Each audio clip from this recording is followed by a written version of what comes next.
탈북민 자립실태 조사 결과를 토대로 효과적인 탈북민 사역을 위한 한국교회의 역할을 알아봤습니다.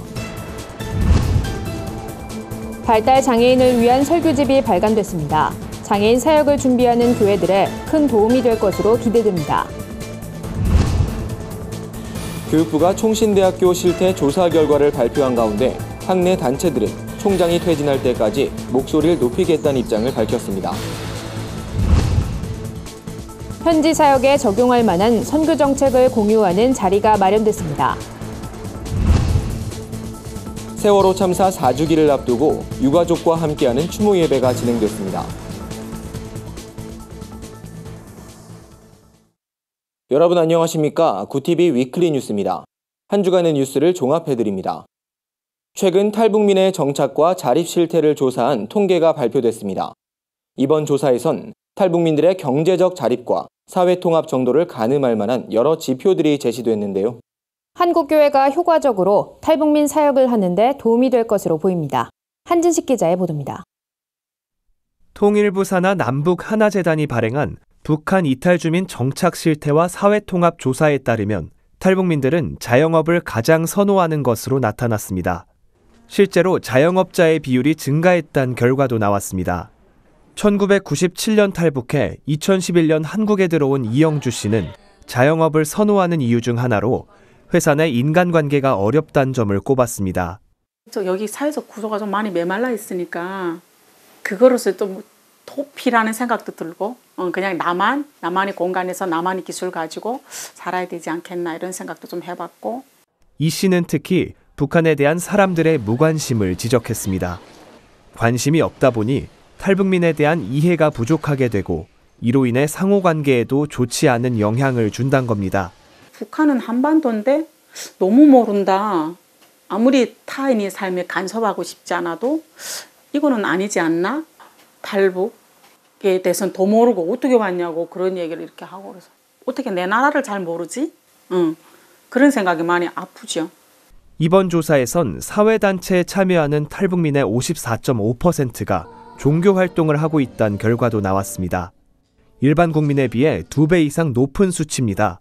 탈북민 출신 이빌린 목사는 탈북 과정에서 선교사의 도움을 받고 하나원에서 신앙생활을 하면서 탈북민들이 교회에 대한 긍정적인 인식을 갖게 된다고 설명했습니다.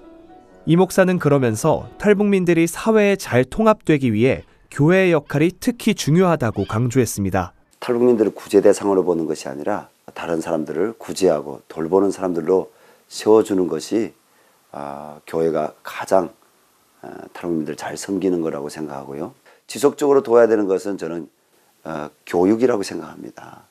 북한 주민들의 탈북과 초기 정착 과정에서 큰 역할을 하고 있는 한국교회가 이젠 주변 탈북민들과 삶을 나누며 상호 이해를 높이고 지속적인 교육에 힘쓰는 등 장기적인 차원의 접근이 필요해 보입니다. 구티비 뉴스 한진식입니다. 예장 통합총회가 한국교회 최초로 발달 장애인을 위한 설교집을 출간했습니다. 그동안 참고 자료가 부족해 장애인 사역에 어려움을 겪는 목회자들이 많았는데요. 이번에 발간된 설교집이 큰 도움이 될 것으로 기대됩니다. 윤인경 기자가 보도합니다.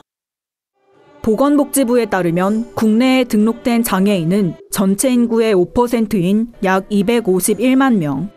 이 중 발달장애인의 수는 해마다 증가하고 있습니다. 평생 돌봄이 필요한 발달장애인에 대해 교회도 목회적 고민이 크지만 그동안 자료가 부족해 많은 사역자들이 어려움을 겪었습니다. 과천교회에서 사랑부를 맡고 있는 송하영 목사도 5년째 장애인 사역을 하고 있지만 매주 설교를 전하는 데 고민이 많습니다. 장애인들에게 설교를 하면 막막할 때가 되게 많아요. 네, 알아듣는 장애인도 계시지만 장애 정도가 심해서 정말로 내 말을 알아듣고 있는지에 대한 막막한 생각이 있는데 대체적으로 장애인 사역자들이 자료를 구하려고 할 때 교회 학교의 연구자료 빼고는 발달장애인 사역을 구하기가 매우 어렵고 인터넷에 치면은 정말 전무하다시피 됩니다. 예장 통합총회가 발간한 이번 설교집은 새롭게 장애인 부서를 시작하는 교회를 돕고 설교와 교육 자료 등 다양한 정보를 공유하고자 발간됐습니다. 각 교회에서 발달장애 사역을 하고 있는 목회자들이 집필에 참여해 실제 사역 현장에서 사용된 자료들을 담았습니다. 무엇보다 이번 설교집은 그동안 20년 넘게 계속된 발달장애인 사역 가운데 처음으로 발간된 자료란 점에서 의의가 큽니다. 일반 성도들은 많은 연구가 이루어지고 많은 교육을 받은 그런 설교 그런 것들을 이렇게 제공을 받거든요. 그렇지만 발달장애인들은 그런 연구나 이런 것들이 거의 없었기 때문에 발달장애인 설교도 이만큼 연구와 노력과 땀이 있는 연구 성과를 이 성도들이 들을 만한 존재이다라는 것을 발달장애인들이 성경을 쉽게 이해하고 예배에 집중할 수 있도록 마련된 이번 설교집을 계기로 장애인 사역에 대한 한국교회의 관심이 더욱 높아지길 기대합니다. 구티비 뉴스 윤인경입니다. 교육부가 지난 8일 총신대학교 사태에 대한 조사 결과를 발표하고 현 총장을 파면하라고 대학 측에 요구했습니다. 점거 농성을 벌이던 학생들은 결과엔 환영하지만 실제적 조치가 이루어질 때까지 농성을 그만두지 않겠다는 입장을 밝혔습니다. 한진식 기자의 보도입니다. 지난달 21일부터 총신대학교 운영 실태를 조사한 교육부는 김영우 총장의 파면과 법인 임원들의 취임 승인 취소란 중징계를 내렸습니다. 교육부는 총장의 교비 횡령과 교원 임용에 대한 부당 개입 등 23건의 지적 사항을 발표하며 김 총장이 독단적으로 학교를 운영했다고 판단했습니다. 이사회에 대해선 김 총장이 작성한 학교정관 개정안을 의견 수렴 없이 그대로 심의하는 등 관리 의무를 위반한 점을 지적했습니다. 교육부는 30일간의 이의 신청 기간을 거쳐 조치를 시행하고 밝혀진 혐의에 대해선 총장과 관련 교직원을 검찰에 고발하거나 수사를 의뢰하기로 했습니다.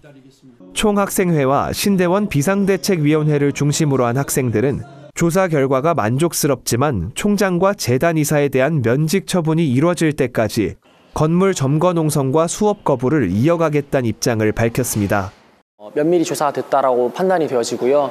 조사 결과대로 처분 과정들이 진행되는 것들을 계속해서 지켜보려고 합니다. 최대한 빠르게 사태가 해결되어서 저희의 본분인 수업으로 들어가는 것이 저희의 소망입니다.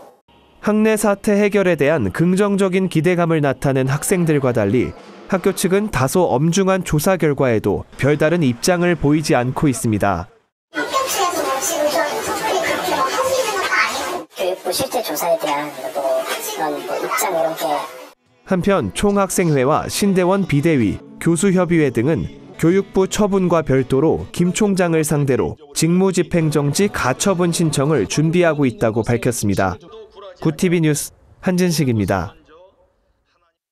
현지 사역에 활용할 수 있는 선교 정책을 구체적으로 정리해 발표하는 자리가 마련됐습니다. 이 자리에선 현지 상황에 맞는 선교를 어떻게 해야 하는지, 선교 정책 정리가 왜 필요한지 등 다양한 주제가 논의됐습니다. 보도에 오현근 기자입니다.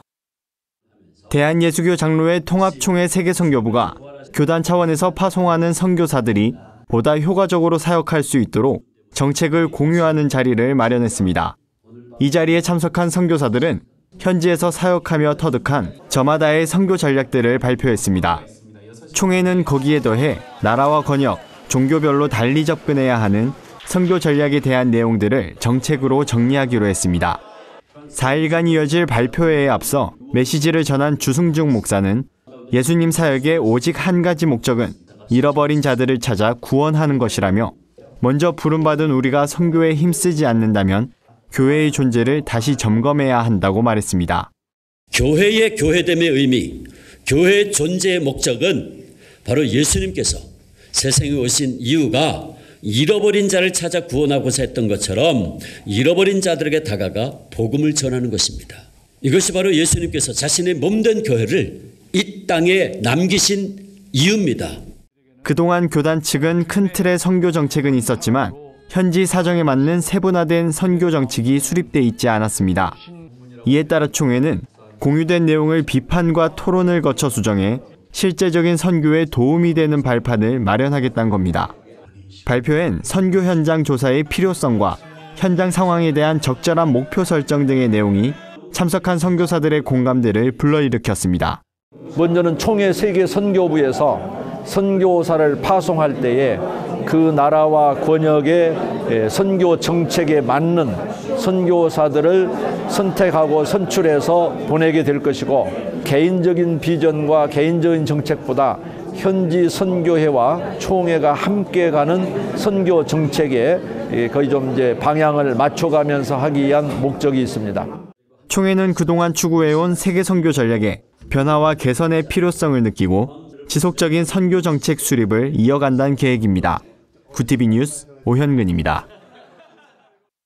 온 국민을 슬픔에 잠기게 했던 세월호 참사가 어느덧 4주기를 앞두고 있습니다. 전국 곳곳에선 세월호 참사의 아픔을 기억하기 위한 추모 행사가 열리고 있는데요. 한국교회는 세월호 유가족과 함께 추모 예배를 드렸습니다. 윤인경 기자가 다녀왔습니다. 세월호 참사가 일어난 뒤로 네 번째 봄이 찾아왔습니다. 세월호 참사 4주기를 앞두고 연세대학교에선 세월호 유가족들을 위로하고 희생자들을 기억하는 자리가 마련됐습니다. 이번 추모 예배를 준비한 권수영 교수는 유가족에게 가장 필요한 건 끝까지 기억하겠다는 사회적 공감대와 지지라고 강조했습니다. 저는 기독교의 가장 중요한, 특히 예배의 가장 중요한 주제도 기억인 것 같아요. 특별히 하나님이 정말 마음 아파하실 사람들의 아픔을 함께 기억하는 것이 가장 중요한 예배의 목적이라고 생각하거든요.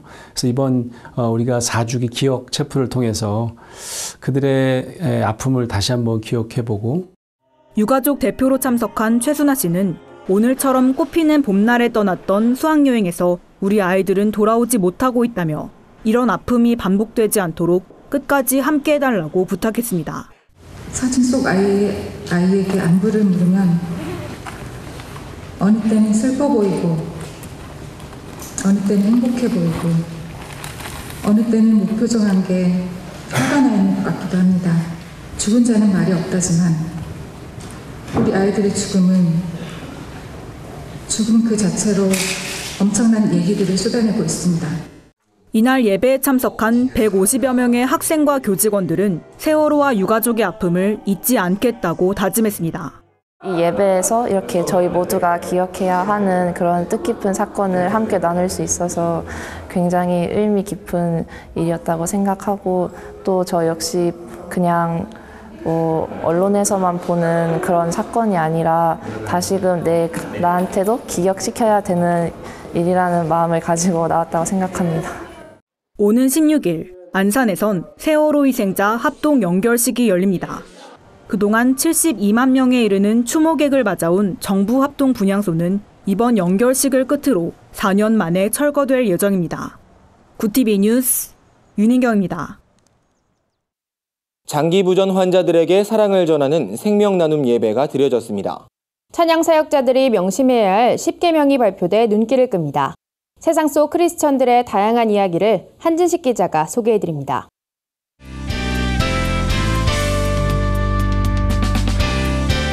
네포난의 교회입니다. 최근 여러 교회가 함께 고통받는 장기부전 환자들에게 사랑을 전하는 생명 나눔 예배를 드렸다고 합니다. 사랑의 장기기증 운동본부와 여러 교회가 함께 마련한 생명 나눔 예배는 생명을 살리는 일에 앞장서자는 의미로 장기기증에 서약하고 장기부전 환자를 돕기 위한 후원금을 전달하는 자리였습니다.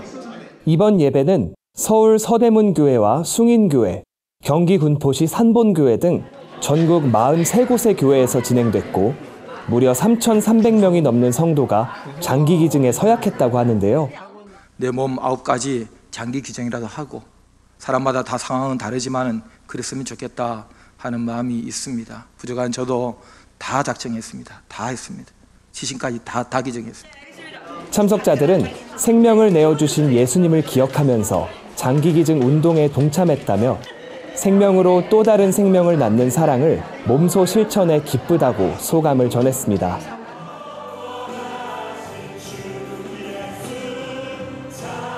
예배자들의 이야기를 담은 웹진 올포 워십이 찬양 사역자들을 위한 10계명을 소개해 눈길을 끕니다. 표정과 몸짓, 마이크 위치와 같은 강단 위에서의 적절한 태도부터 화음과 볼륨을 비롯한 음악적인 요소까지 찬양팀 싱어들을 위한 조언을 10가지로 정리했는데요. 가장 중요한 첫 번째 계명으론 표정을 꼽았습니다. 찬양을 부를 땐 무표정이 아니라 웃거나 울거나 둘 중 하나의 표정을 지어야 한다는 설명입니다. 합심기도 시 자세를 다룬 6번째 계명도 인상적인데요. 찬양 중에 합심기도를 드릴 때가 많기 때문에 찬양팀 싱어는 노래뿐 아니라 기도에도 능해야 한다는 조언입니다. 무엇보다도 찬양팀은 회중이 예배에 집중하도록 돕는 역할을 하는 만큼 편안하고 자연스러운 모습을 보여주면서도 마음과 뜻을 다해 찬양을 드리는 진정한 예배자의 자세로 임하는 게 중요해 보입니다.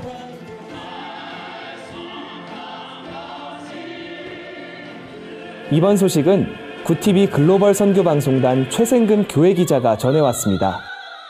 경기 광명시에 위치한 교회들이 한자리에 모여 음악회를 열었다고 합니다. 광명시 기독교연합회가 마련한 이번 음악회에선 목회자들의 합창과 하모니카 연주, 소프라노 독창 등 다채로운 무대가 꾸며졌는데요.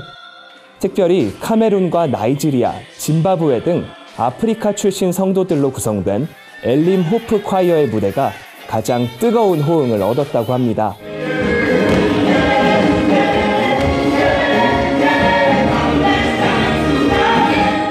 한국어와 아프리카 토착어로 꾸며진 엘림 호프 콰이어의 열정적인 무대에 참석자들도 몸을 흔들며 흥겹게 기쁨을 나눴다고 합니다. 네포난의 교회는 시청자 여러분의 제보를 기다리고 있습니다. 함께 나누고 싶은 영상이 있다면 전화나 이메일로 참여해 주시기 바랍니다. 구TV 뉴스 한진식입니다. 한국교회 대표적 연합기관인 한기총과 한교총이 통합을 논의하고 있습니다. 제15회 서울국제사랑영화제가 개막을 앞두고 있습니다. 한 주간 분야별 주요 뉴스를 오현근 기자와 윤인경 기자가 전해드립니다.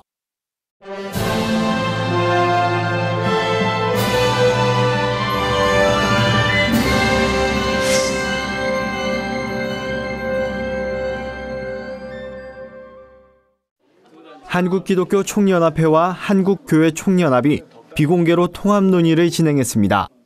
이날 한기총과 한교총은 이견을 좁히지 못한 채 회의를 마무리 지었습니다. 한기총은 통합을 서두르는 모습을 보였고 반대로 한교총은 신중한 자세를 취하는 듯했습니다. 두 기관이 이런 모습을 보이는 건 한기총 내 이단 문제가 아직 정리되지 않았기 때문인 것으로 알려졌습니다. 한기총은 과거 한 차례 이단 의혹 시비가 있는 교단을 받아들이면서 홍역을 치른 바 있습니다. 2시간여에 걸친 비공개 논의는 다음을 기약하지 않은 채 마무리됐습니다. 아직 갈 길이 멀어 보이는 연합기관들의 통합이 어떻게 진행될지 주목됩니다. 매년 에이즈 환자가 증가하고 있는 가운데 우리나라 국민들이 에이즈에 대한 이해가 부족하다는 조사 결과가 나와 눈길을 끕니다. 한국가족보건협회는 전국 19세 이상 남녀 926명을 대상으로 에이즈 관련 국민의식 조사를 진행한 결과 신규 에이즈 감염자 중 남성이 차지하는 비율이 어느 정도인지 묻는 질문에 응답자 10명 중 9명이 잘 모르고 있는 것으로 나타났습니다. 질병관리본부에 따르면 에이즈 환자 중 남성이 차지하는 비율은 94% 이상으로 응답자의 4.3%만이 제대로 응답했습니다. 또 우리나라 에이즈 감염자의 99%가 성관계로 인해 감염됐는데 응답자의 64%만 알고 있다고 응답했고 36%는 모른다고 답했습니다. 이 밖에도 최근 에이즈 감염자 중 군인과 청소년이 늘고 있다는 점에 대해서도 63%가 인지하지 못하고 있는 것으로 나타났습니다. 한국가족보건협회 김지연 대표는 에이즈와 남성 간 성접촉의 상관관계를 알리고 다음 세대를 위한 올바른 교육이 필요하다고 주장했습니다. 나라와 민족을 위해 기도하는 미스바 구국기도회가 열렸습니다. 기도회에 참석한 성도들은 정쟁에 휩싸인 대한민국이 바른 길로 나아갈 수 있도록 도와달라며 한마음으로 기도했습니다. 미스바 구국기도회를 마련한 순복음 강남교회 최명우 목사는 남북 정상회담과 북미 정상회담을 앞두고 있는 이때 기도로 준비해야만 복음적인 모습으로 바로 설 수 있다며 특히 6.13 지방선거와 개헌을 위해서도 온 성도가 부르짖어야 한다고 강조했습니다. 성도들은 나라 안팎의 불안정한 정세 속에 교회는 오직 말씀을 기준으로 나아가야 한다며 왕 앞에서도 두려움에 떨지 않았던 에스더처럼 어떤 것에도 휘둘리지 않고 하나님 편에 서게 해달라고 호소했습니다. 지난 2일부터 시작된 미스바 구국기도회는 오는 6월 30일까지 매일 오전 순복음 강남교회에서 진행됩니다. 구TV 뉴스 오현근입니다.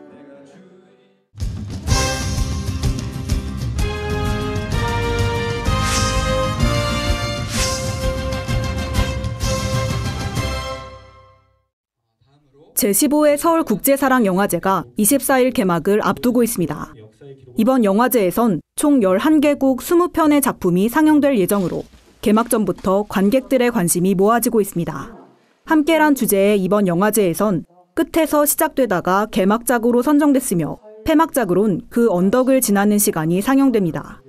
올해 영화제에선 아가페 초이스 등 3개의 프로그램과 스페셜 섹션이 마련됐습니다. 특별히 올해 첫 선을 보이는 필름포럼 초이스에선 하반기 국내 배급 예정인 신작을 선공개할 예정입니다. 시상식은 24일 개막식 당일 함께 진행됩니다. 100만 부 판매고를 올린 베스트셀러 가방 들어주는 아이가 뮤지컬로 관객들을 다시 찾아옵니다. 작품은 원작가인 고정욱 작가가 어린 시절 소아마비로 지체장애인이 돼 실제 겪은 이야기를 담고 있어 관객들에게 가슴 뭉클한 감동을 전합니다. 뮤지컬을 제작한 고집센 아이컴퍼니 조윤진 대표는 서로 사랑하고 아껴주는 삶이 얼마나 아름다운 것인지에 대한 메시지를 전하고 싶다고 말했습니다. 뮤지컬은 7월 1일까지 목동 코바코홀에서 공연됩니다. 구약 성경 마지막 사사이자 영웅으로 꼽히는 삼손의 이야기가 영화로 제작돼 스크린에 오릅니다. 영화는 구약 성경에 나오는 삼손의 생애를 다루고 있습니다. 20년간 이스라엘을 지키며 영웅으로 떠오른 삼손은 블레셋 여인 들릴라의 꿰매에 빠지게 되는데요. 들릴라에게 괴력의 원천인 머리카락을 잘려 힘을 잃은 삼손은 결국 블레셋인들에게 잡혀 노예 생활을 하게 됩니다. 배급사 영화의 온도는 이번 영화는 성경을 원작으로 한 탄탄한 스토리와 화려한 액션으로 구성됐다며 삼손 역을 맡은 타일러 제임스를 비롯한 할리우드 배우들이 대거 출연해 연기력을 높였다고 설명했습니다. 성경 속 인류 최초의 영웅을 그린 영화 삼손은 19일 전국 극장에서 개봉합니다. 구티비 뉴스 윤인경입니다. 구티비 글로벌 선교방송단 교회 기자들이 취재한 전국교회 소식 전해드립니다. 예장통합 광주노회와 광주 동노회가 각각 정기노회를 통해 회무를 처리했습니다. 광주노회는 제32회 정기노회에서 유갑준 목사와 박창수 장로 등 모두 20명의 총회 대의원을 선출했습니다. 광주 동노회도 같은 날 제22회 정기노회를 갖고 모두 26명의 총대를 세웠습니다. 이날 선출된 총대들은 오는 9월 정기총회에서 활동할 계획입니다. 4080 세대를 위한 시니어 선교학교가 광주 화정교회에서 진행됐습니다. 특강을 전한 방충원 장로는 하나님의 은혜로 인간의 삶이 점점 길어지고 있다며 인생의 후반을 알차게 계획해 값진 삶을 살아가길 바란다고 조언했습니다. 시니어 선교학교는 오는 6월까지 매주 화요일 진행됩니다. 사회적 기업 아이리스 선교단이 광주 YWCA 대강당에서 독거노인과 함께하는 나눔 음악회를 개최했습니다. 이날 음악회엔 우리에게 익숙한 찬양곡들을 성악과 부채춤 등 다양한 음악으로 해석해 발표하는 시간이 진행됐습니다. 최봉선 선교단장은 참석한 성도들이 오늘 음악회를 통해 쉼을 얻고 희망을 갖길 바란다고 말했습니다. 아이리스 선교단은 지난 2014년 창단된 단체로 인도네시아와 필리핀 등 해외 사역과 함께 국내 사역에도 헌신하고 있습니다. 한 주간 해외 주요 뉴스를 전해드립니다. 영국 성공회가 동물 세례를 고려할 것이라고 밝혀 논란이 일고 있습니다. 주교회의 위원장 제임스 그레엄 목사는 하나님 나라는 모든 창조물의 회복에 관한 것이라며 애완동물에게 물을 뿌려주는 의식은 동물들도 부활에 포함될 수 있다는 것을 의미한다고 말했습니다. 이번 안건은 6월 총회를 앞두고 제안됐으며 보수적인 성공회 성도들은 비판의 목소리를 내고 있습니다. 중국 정부가 인터넷 성경 판매를 전면 금지했습니다. 성경이 정식 출판물에 속하지 않는 중국에선 그동안 온라인을 통해서만 성경을 구입할 수 있었습니다. 중국의 이런 결정에 따라 중국 내 기독교가 위축될 것이란 우려도 제기됩니다. 한편 중국의 이번 결정은 20년 만에 발표된 종교 정착에 관한 백서에 따라 종교의 중국화를 추진하기 위한 조치로 풀이됩니다. 백서엔 종교 활동이 중국 정권과 사회주의 제도를 전복하려 할 경우 이를 규제할 수 있다는 내용이 명시돼 있습니다. 페이스북의 CEO 마크 저커버그가 100명가량의 미국 상하원 의원들에게 이틀에 걸쳐 10시간의 집중 추궁을 당했습니다. 이는 지난 미국 대선 당시 트럼프 캠프와 연계된 데이터 회사 케임브리지 애널리티카를 통해 페이스북 이용자 8,700만 명의 개인정보를 유출한 사건과 관련된 것으로 저커버그는 큰 실수를 했다고 거듭 사과했습니다. 미국 CNN 방송은 이번 데이터 스캔들은 전 세계 20억 명이 사용하는 페이스북이 세계인의 사생활에 대한 우려를 재점화시켰고 심지어 저커버그의 사퇴 문제까지 제기됐다고 전했습니다. 미국 펜실베니아주의 한 교육구가 총격에 대응할 최후의 수단으로 야구방망이를 선택하고 관내 교사 500여 명에게 야구방망이를 지급하기로 했습니다. 교육구 측은 일종의 상징적 수단이라고 설명했지만 일각에선 야구방망이가 총기 난사를 막을 수 있는 대안이 되는지 회의적인 반응도 나오고 있습니다.